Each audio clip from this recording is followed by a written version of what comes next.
On this week's episode of Kickin It Wit Killa, we got Vatio, we got Krillz, Billy Blonko. We're going to have a little hip-hop debate today. So pull up your seat, spark that brain, and let's kick it. We kicking it, kicking it, kicking it. We ain't taking no L's.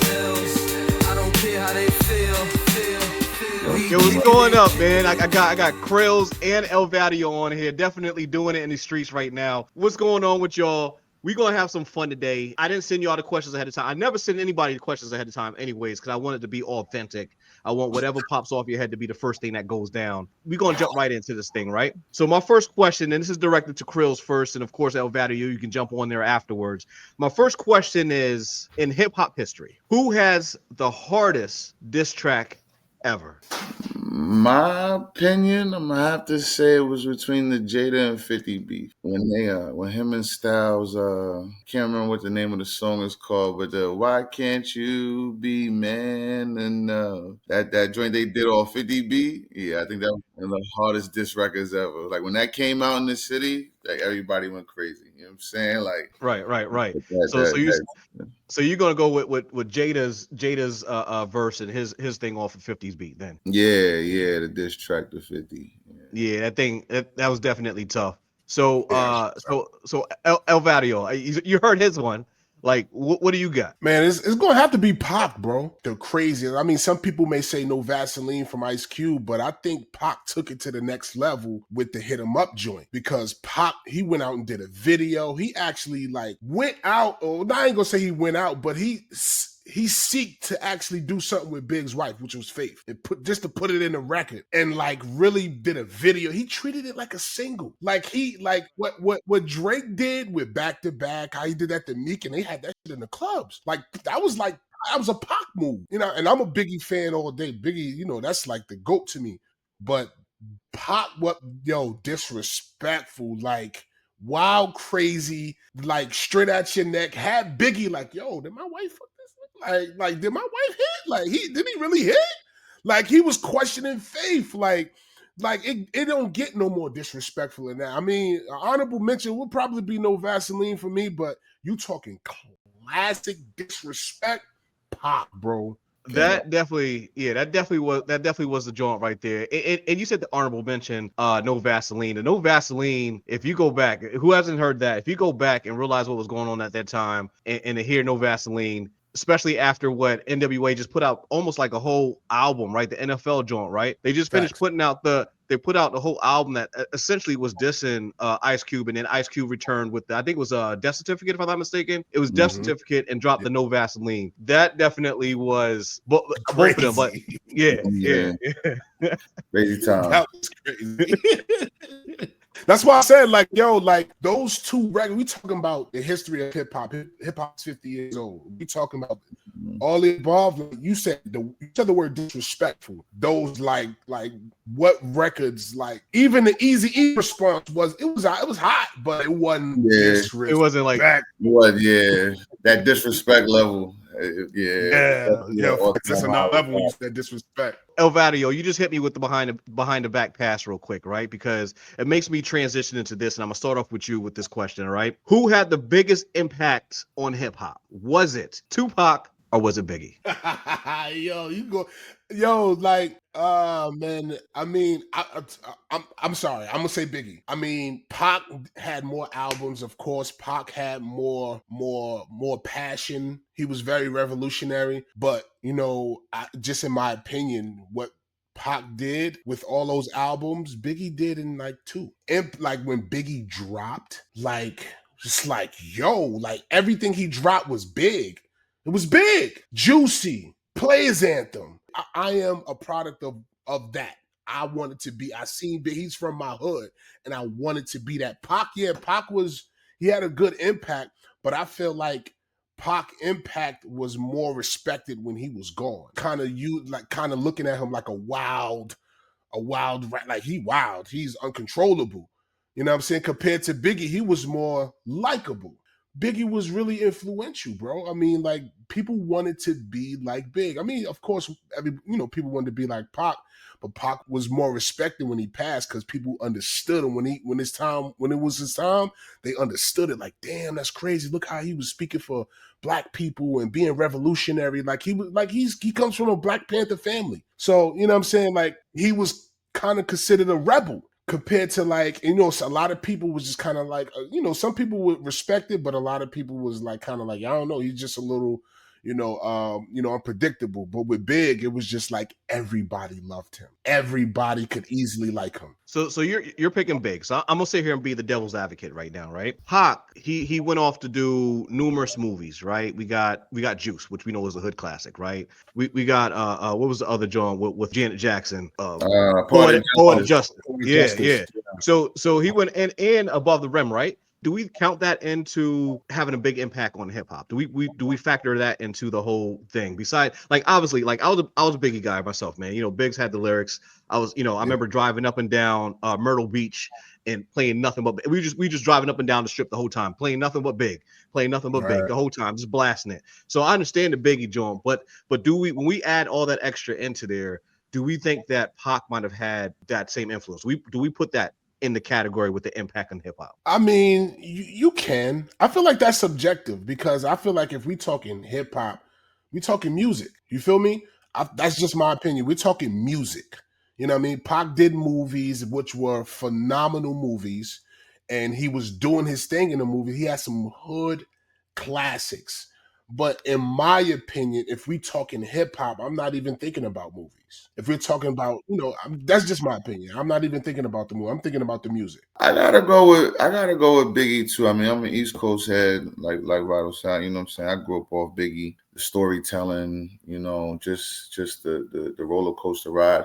I do wish Biggie had a catalog like Pac's. I wish Big had a lot more albums. You know what I'm saying? Had a lot more verses. That's one thing I do wish. But I'm definitely Biggie. Biggie. I like to when I write, I like to make it so you can see it. You know what I'm saying? You can kind of follow along. Like if you had a book, you could write it, you sketch it down. I'm like, okay, this happened and this happened. And I think I got that from Biggie because he told stories. And if you close your eyes and you listen, you can imagine what he's saying. You know what I'm saying? Who the fuck is this paging me in the morning, crack of dawn and sun coming up. Now I'm yawning, wipe the coal out my eyes. See who's this. It's all descriptive, if that's a correct word. You know what I'm saying? Yeah. And see it. Like so, that had me. You know what I'm saying I've been a Biggie fan from the jump. I'm with you on that, and the fact that I feel like Biggs was one of the top storytellers in the game, right? I was just not too long ago talking to Black De Niro, and we were talking about storytelling, and it kind of feel like some of and disclaimer, like there is some dope music. There's a lot of hot music out right now, all right? But there was probably a period in time where there wasn't a lot of like storytelling going on with the music. It was just a lot of, I don't know, just I guess I'm being biased, but to me it was a bunch of nonsense for a little bit. You know what I'm saying? So I do think that Big was probably one of the top storytellers out there, across the board. Like just, from then to now, I think he's probably one of the top storytellers. So Krillz, my next question would be, and this is probably gonna be a hard one, right? In your opinion, what makes somebody the GOAT? What makes somebody the GOAT? Is it sales? Is it the influence that they've done? Is it their lyrics? Like what to you, like when you say blah blah blah is the GOAT, what makes you say that? What do you consider what is that consideration there? I feel like there's kind of like two sides to that coin, where one side I feel like is what is hip hop? Hip hop is bars. It's, you know what I'm saying? It's that, it's bars. It's like language you understand. It's shit that gets you going. It's like somebody that can talk and you're like, yo, how did he say that? Like, where did he come up with that from? And on the other side, you have sales, you have, mainstream effect. You know what I'm saying? So people say Jay-Z is the GOAT. He has a mainstream effect. But who's better, Jada or Jay-Z? All the time. Jada's crazy. Jay is not fucking with Jada lyrically. I think Jay's even said it on songs. So, there's two sides to that. It's like, what do you look like? You know what I'm saying? Like, how you asking, like, mainstream wise, or you asking like bars and what someone like me, Vatio, would consider someone that's like top tier. You know what I'm saying? Like he said about Pac. Pac's fame came, if you will, that real big exposure after the fact. I didn't start listening to Pac until I found out he did the Tunnel joint with Big and that he was from New York. But still, you knew about Big before. You see what I'm saying? And you knew Big for doing the On the Corner freestyles. You knew Big from songs where it was like, yo, what did he just say? Some was crazy, but you know what I'm saying? For the most part, it was like, what did he just say? Like, you know what I'm saying? Like, I you know, like I said, I think there's two sides to that. You know what I'm saying? But definitely, I'm gonna say, I say bars is what makes you the GOAT. If you can continuously talk that shit and you know and deliver it in a way that people are still wowed by, you know what I'm saying? That makes sense. I think that is what the real hidden talent is. Anybody could be famous. Talent, you know what I'm saying? Like when you look on the credits, how many writers is on that song and for what reason? You know what I'm saying? Right. So what do you think, Vatio? What's your opinion on that? I mean, my opinion, to be considered the GOAT at something, you got to have the all around package. To go off of what Krillz said, you know, hip hop is bars. It comes from the streets, and it's also a mainstream part of it. So you have to be influential to mainstream, to the hood. You got to still have your bars and still be able to be on the radio, spitting bars that the radio mainstream people could feel and in the streets can feel. You're influencing people on both sides. You know what I'm saying? And you got the album sales. You have the sales. You have, because let's be honest, we all know like Jay-Z's the GOAT, but he doesn't always have the numbers. You know, he didn't always have that. But in order to be the GOAT, you have to be the all-around package. You got to be able to cater to every part, every aspect of hip-hop. You know what I'm saying? You got the mainstream and the streets. You have to be able to please both sides. You got to be able to go on the TV shows where mainstream people are and be able to still perform at the Tunnel and rock the Tunnel. You feel what I'm saying? Like, and then when you drop your album, you going gold, platinum. Like, you gotta have it all, man. You gotta have it all. You have to really touch each basis when you're talking about being the GOAT.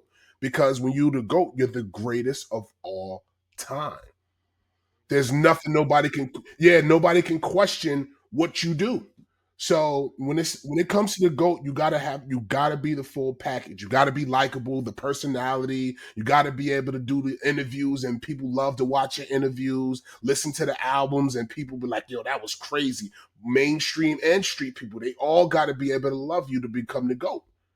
Everybody gotta love you on both sides of the fence. So I think you have to be the full total package in order to be the GOAT. Lyrics, you know, presence, cadence.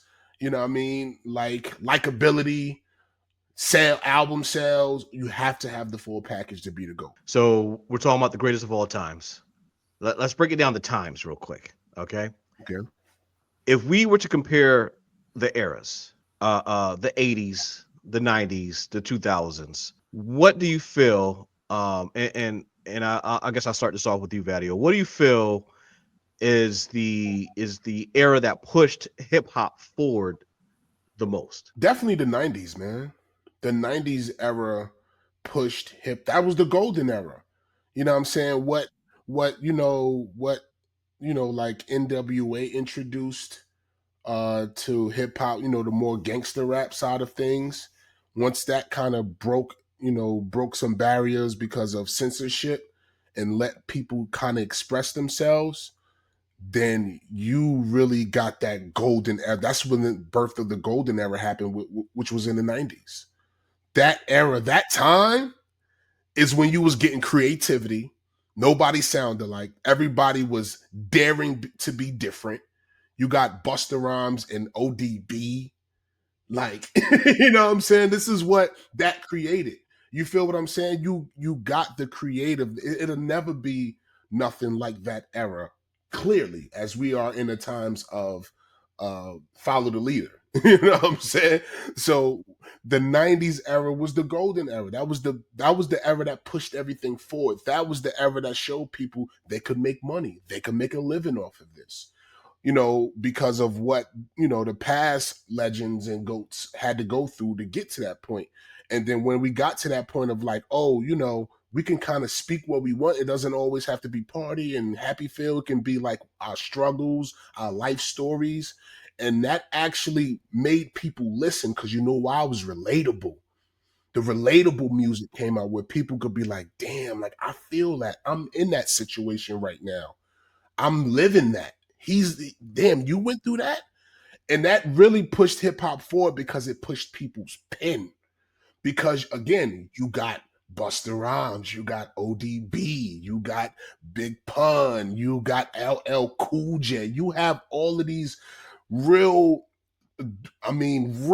talented artists that really, push their creativity to be different, to have their own sound, their own style, and to be able to capitalize off that and monetize that and be able to, make some money off of that shit. I think the 90s era pushed it to the limit, and it gave a lot of people hope for that. So you said something that just kind of sparks up in my brain, right? The 90s era, I do believe at that time, it did push everybody to definitely make sure they were dropping something good, right? Some lyrically good stuff, right? At that time, I feel like if you came and your lyrics weren't up to point, right, you'd easily get dissed, easily, right? Like no doubt about it. Like you should not be in this game with lyrics like that. So I would say probably the 90s era was a good emphasis on lyrical talent at that time. Comparison, like, and I keep saying it because now we got a lot of stuff coming back, right? But I think 90 was a time where it's like, okay, they were really challenging each other. Let's think about Wu, right? You had you had like 100 cats in the group, right? And essentially, if you looked behind the scenes of what they did when they got into the booth, essentially was they didn't know who was going to jump on what song at first. It was like whoever had the better verse gets on this track. Facts. So everybody sat there and it was just like, oh well, that didn't make it. Okay, OD, all right. Oh, all right, ODB, you got that one. Method, man, you keep jumping on every track, but you know what I mean? We'll put you on this one again. You know what I'm saying? Like you gotta remember the 90s. The 90s was a time when an artist would get ready for an album with a mixtape. Yeah. You understand me? Like we had commercials and things of that nature, but you knew the album was coming because they would drop a mixtape. And if the mixtape was trash, you'd be like, I don't know if the album's gonna be all right. But if the mixtape was trash, niggas would damn near go platinum because the mixtape was fire. You know what I'm saying? Right. But this is the time when, and this is all original music. You're talking about maybe the beats ain't always all original, but you're talking about all fresh lyrics. This is not, when you think about it now, and you think about when people go on promo tours and they go to radio stations, things of that nature, the majority of the freestyles that they spit are from the album. Right. You got people like 38 Special and other artists who spit other bars because they got mad bars, but for the most part, these mainstream whatever, they spit in album bars. 90s was, I got a whole new album for you. Me and the gang got a whole new album. Then we're gonna drop this album, mainstream, go on tour. We're gonna do both songs. You know what I'm saying? Right. It was a different time. You was getting fed nostalgia, and those were fresh plates of food right there. Like, you know what I'm saying? Like you had an abundance. Remember how the beat tapes used to come out, Vatio? Like, you used to have mad instrumentals. You'd be like, what song is this? It'd be like somebody that's down the fourth song featuring Jay-Z. Like, did this song? Like, hold on. It was crazy. I still have bins full of CDs. So it's like Vatio was saying, man, it was a different time. I think that definitely to piggyback off what he was saying, it pushed the narrative and it changed everything. A lot of when we was coming up, our parents would listen to remakes of like oldies songs. You understand what I'm saying to you? You hear a remix to an R&B song. Remember how they used to cover songs on the radio? Like the mainstream artists would cover the R&B songs. You didn't really have that with rap. So the 90s is where a lot of the remakes of today are coming from. A lot of the style is coming from. You know what I'm saying? And then it's just modified throughout the years. 90s was one of the greatest. I think it's one of the greatest times to be alive. You was able to be alive in that mixtape era when it went from cassettes to CDs. Nothing like it. Nothing like it. It was There's a Classical mixtape. moments, man. There's a mixtape called "Let the Locks Go." It's one of the most exclusive mixtapes out there. When they was trying to Remember that? Bad Boy, and it was the hottest thing on the streets. It came out on VHS right before the CDs came out. It was like one of the last greatest mixtapes to come out on tape. Like it was a great time to be alive, man. So we're talking about the 90s. Let's go back a little bit. Let's go to the 80s a little bit, right? Do you think that artists such as Rakim, KRS-One, do you think G-Rap, do you think that they could survive in today's music industry? Yeah, you got people. I mean, look at Nas. You know what I'm saying? Nas, you could say if you just change your generation, Nas is somewhat in that, Jay is in that. A lot of these rappers are 50, 60 years old. But Rakim, I think, is someone who's still pretty active out there. You know what I'm saying? I think he still does shows and everything else like that. You make timeless music. The key point is that it's timeless. And then, I think the stage performance and that hunger for it is what also gets you out there. But Big Daddy Kane, that's who it was. Big Daddy Kane is still rocking. Yeah, I think it's definitely possible. It won't be the biggest thing out, I don't think now. Just like, I was born in 87. So when we come up, just like these kids now, now we're out of our generation, if you will. We're in theirs now. You know what I'm saying? Like once we were in our, you know what I mean? So that has that effect. But definitely though, I think if Cool G Rap dropped the album, he would do some kind of numbers. I think they would do good as long as they have somebody that can help them with today's things, right? The social media, the everything like that, right? So and we definitely know, watching what you got going on, Vatio, you definitely sitting there figuring it out. You kind of got it, right? Do you think that the authentic part of hip hop is do you think social media is helping it or hurting it? It can go either way because social media is just a tool. Being authentic is who you are. You have the choice to stay authentic. You know what I'm saying? So if people are letting the tool use them instead of using the tool, then you don't stick to being authentic. You're letting something, not somebody, but you're letting something alter who you are, what you are. You feel what I'm saying? So I feel like it's subjective. It's how you use the tool, because it can be a tool to just amplify who you already are or expose who you always been and was fronting to be. You know what I'm saying? Like it's a tool. So social media, it can hurt some authenticity, and it also can help. It can amplify what you want people to know about you, because there's a niche for everything. So if you stick to your authenticity, the people that see that and want that and love that, they'll follow that. But if you've been a big fraud and just putting on this big show, it'll get exposed. You feel what I'm saying? So I feel like it's subjective. You know what I'm saying? I feel like it can go either way. It's opinion based. You know what I mean? But I feel like it's how you use social media. To add to that, it's like it's like having a choice in front of you, knowing what kind of response you're gonna get from both. Where it's like when you get on social media, you could fake it. You could fake it real hard, and people are gonna like it.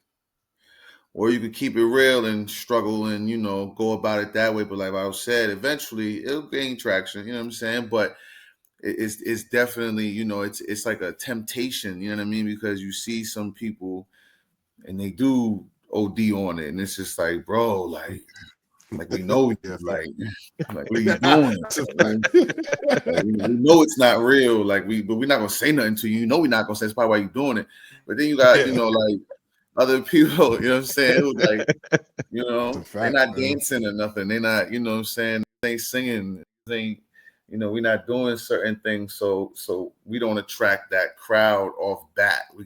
Something's got to either happen or we got to do it. But there's that what's that? The red and blue pill, where it's like you could take the red pill and just jump the fuck off the edge. You know what I'm saying? And blinging, designer clothes and everything. But yeah, I agree with Vatio. It's definitely two sides, man. It's how you use it. Who are you and how do you use it? Right. Yeah. So I think that it'll be more rewarding if you decide to take the path that's not mostly taken, right? The one that staying true to yourself. Let's I'm gonna talk about this show here, Kicking It With Killa, right? The one thing that I said when I start off with this is I'm not gonna be a drama based show. We're not dealing with that. It's gonna be a show about teaching people different things and just spreading good positive energy to everybody, right? And so I realize, right, and I can easily take an interview and be like, hey, you talking John about this person, what do you think about him, blah blah blah, and that could probably just blow up like crazy. But I feel like, and just kind of like you say, I feel like it's more rewarding in the end. It might be a slow burn, but it'd be more rewarding in the end once you reach that goal that you're looking for. You know what I'm saying? Mhm. So yeah, most definitely. And you can just to add on to let me piggyback off of that. Just to add, think about who are the biggest artists in this game today. Are the most authentic artists who chose their own way, their own sound, their own style. They last forever. Compared to the artists who just jump on the bandwagon, they have a career span 2-3 years maximum. And by that third year, they're faded away. You know what I'm saying? Look at for example, and I don't. It's not drama based, but it's just a fact. Look at like Designer. I feel like Designer's a good artist. Yeah, Look at who he I was sounds going to like. say I wasn't going to say nothing, but I was going to say like I don't know. I never really heard anything like. Look what happens when you come out and you have that. Oh, that's the wave he's on. You don't last long. You know what I'm saying? And all with all due respect, I'm just speaking of, facts. You know what I mean? Look at what happened. You start here and you end here. But the ones that took their time, they planned, they stuck to their guns, and they were authentic about who they were. They knew that it'll take a little while to get there, but when I get there, it's going to hit. And when it hit, you got those fans that love you. They'll never leave you. They'll never leave your side, and they're diehard fans because you know why? You're authentic. It's something that they got to come to. They only could come to you for it. If they can get it from anybody else, if they can get it from anybody else, they're all right. Well, it was good here for a little bit. Now let's go to this one. Let's go over here and get a fresh version. But when you have something fresh and it's not like everything else and like everybody else, it's going to be hard. People are going to be like, nah, man, we ain't listening to that right now. Then you may hear a dream, like, damn, that was that. And you start peaking a little bit and things start to grow on you. And you're like, yo, this is what we can only get that from here. And you know what I'm saying? I think that also aligns with the GOAT conversation too, because those are artists that stand out. Those are singularities that they have where you can't go to anybody else for a Nas song. Can't go nobody else for no Drake song. Can't go nowhere. So therefore, one of the examples I was going to use is like Nas has put out dumb albums, maybe like, what is it, like 15 now or something like that. He had whack albums.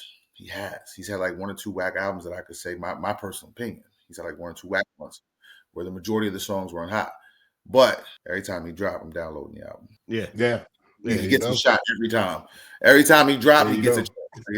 You're going to give him a chance every time he drops. Like, the last one wasn't good, but this one, I'm rooting for you. Maybe he was going through something. I understand. I write music too. I get it. We have our ups and downs. Like, I got you. I'm always downloading. So like I said, it's definitely all kind of lines up with those all key factors, like the main point of, what is a GOAT? What is someone who stands out, or that authenticity, you know what I'm saying, on social media? Like I was saying, if you look once again, as Nas is a good example, he has a long-lasting longevity where he doesn't have to dance on TikTok. He doesn't have to constantly be on social media. Once again, people are going to buy tickets to the show.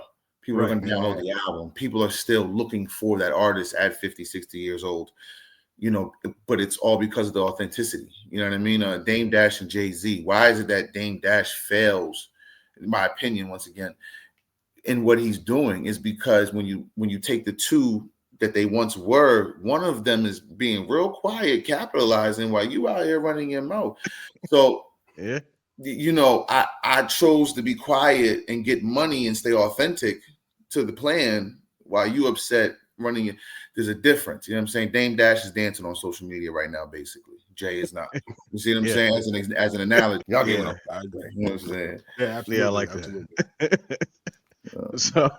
So I think my last question for you, and you've probably already answered it already, is right now, in the music industry, what's popping right now.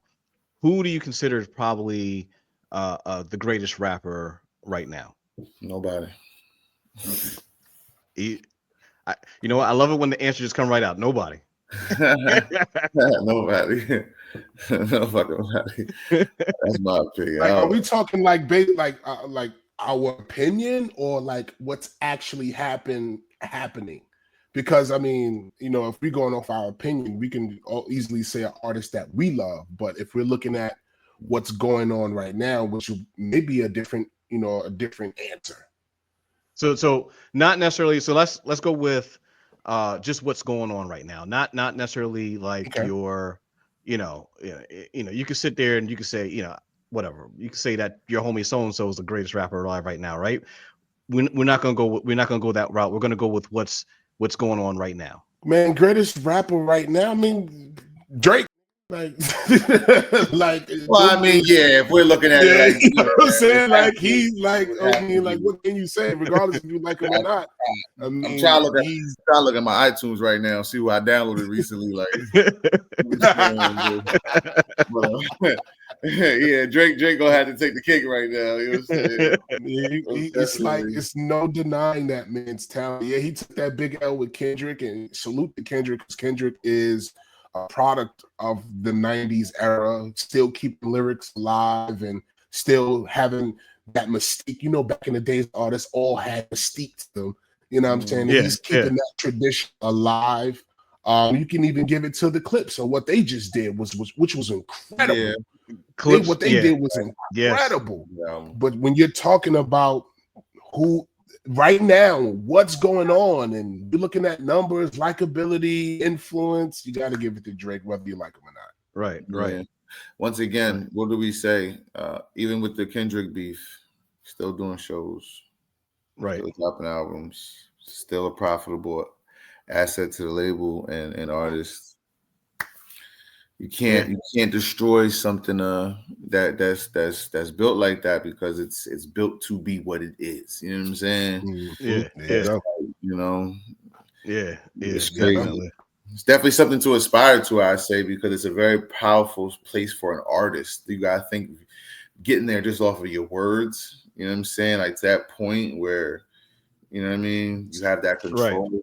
I guess we'll go off with Drake. As a DJ, I'm constantly digging in the crates, right? So I'm listening to this and that, and then I kind of know off of, what is a definite hit whenever I play whatever song in the club, right? Or wherever I play whatever event that I happen to be DJing at.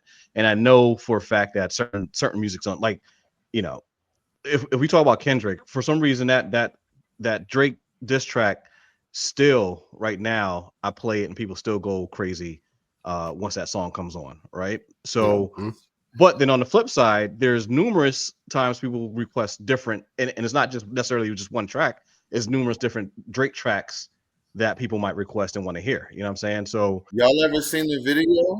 Y'all ever seen the video of Rick Ross performing and letting the whole Drake verse play when he performs? Like, part of the beef with homie, but when you perform to this day, you let his whole verse play because you know the crowd loves it and they know every word. If you cut that Drake, if Rick Ross cuts that Drake verse off and they know it's coming, they're gonna be like, "Oh, whoa!" They're gonna be like, "Whoa, what if Drake verse?" I promise you, that like, is a watch fact. these videos, like they be telling themselves, and it's like, y'all did all that in the public, but you're doing a concert in your hometown, and you let his whole verse right. mic in the crowd, and I mean, look, he's still killing the radio, man. He's still selling out shows. He took one of the craziest L's in hip hop. Like, he's still moving. Yeah, he did take the L in hip hop and then dusted off and was like, all right, back to business as usual. So yeah, Facts. definitely. That is a fact. page out of his book. Yeah, definitely. Hey, I want to thank both of y'all for coming on today. First of all, I know I'm getting both of y'all back on here soon. I know Vatio's getting ready to drop an album soon. Krillz, you just dropped a new single that's banging right now. So we're definitely gonna get y'all back on here. Just real quick, if you could tell us, Krillz, real quick, What can we expect from you? What's coming up for you? I'm working on the Blonko EP that'll be out next year. That's gonna be through Judgmental and Rock Nation. And that's really gonna be the biggest thing that I'm working on right now. In the meantime, in between time, it's gonna be some singles. My man, I'm doing a single with him with his clothing company. That's gonna be the next real big thing. I'm trying to shoot the video like in a couple places, but the Blonko EP is gonna be the next big thing.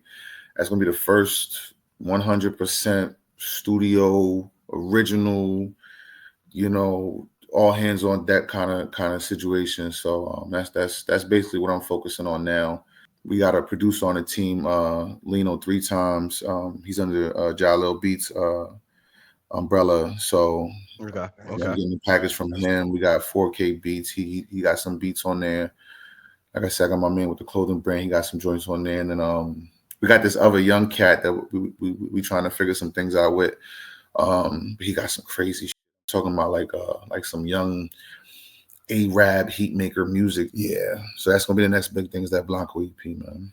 That's what's That's up. That's fire. what's up. And what about you, Vatio? Right now I'm finishing up the God Was Born in Brooklyn album. So that's the primary focus right now. Once I finish that up, I already have the second project after that, which is going to be the Big Aquarius Energy EP that I'm dropping around Valentine's Day. And then after that, then we're going to be doing the Story of Blizz EP that I'm doing with one of my industry cats. Shout out to Chris from Front Runners.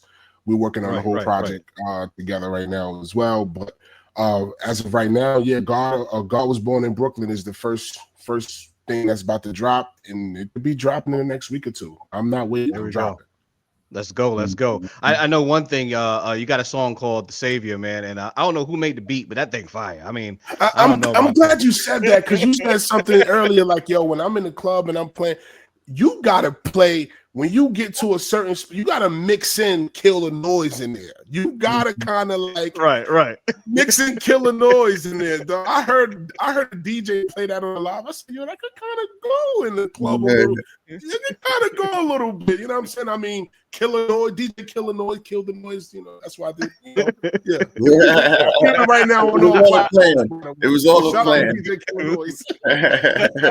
That's called marketing. That's what we call marketing. That's what I'm talking about. That's what I'm talking about. That's what I'm talking about. Like I said, thank y'all for coming on.